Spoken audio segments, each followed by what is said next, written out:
গ্রামের এই ভোরের দৃশ্যটা তোমাদের দেখাচ্ছি, একটু দেখো। আর ছোট ছোট পাখি ডাকছে, সেই আওয়াজটাই তোমাদের শোনাচ্ছি।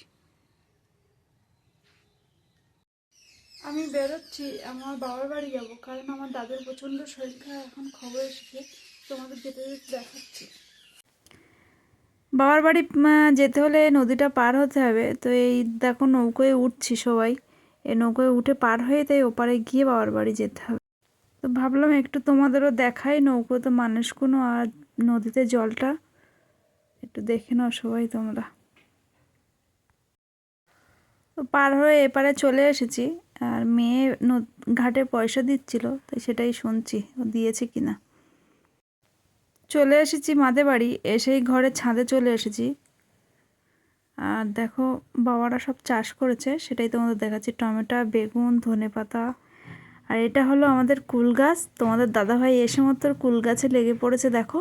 এবার আমরাও এক এক করে সবাই এসেছি কুল খাওয়ার জন্য। তো কত কুল হয়েছে সেটাই দেখো তোমরা, আর দেখে বলবে কার কার এই টক কুল ভালো লাগে। আমার তো খুব ভালো লাগে। এবার চলে এসেছে আমার দাদা, আমার মেয়ে, আর ওদিকে আমার ভাইপো। আমার দাদা ভাই কুল গাছটা নাড়া দিচ্ছে দেখো।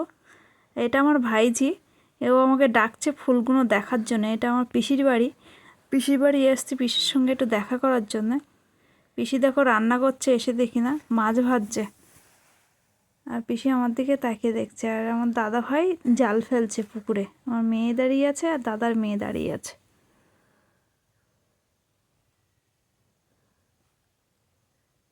এবার জাল তুলেছে, আমার মা আর কাকু দাঁড়িয়ে আছে। আমার মা মাছগুলো খুঁড়ছে আর আমার কাকু দেখছে মাছ পড়েছে কিনা।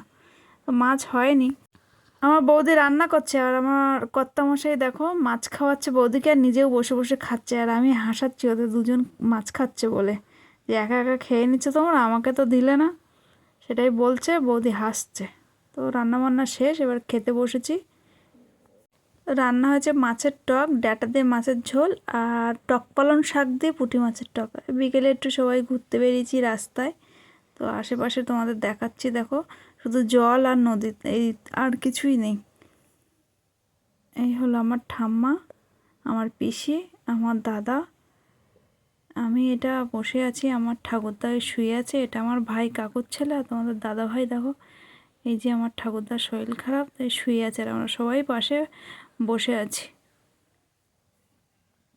ঠাকুরদা কিছু বলছে না, আমরাই বসে বসে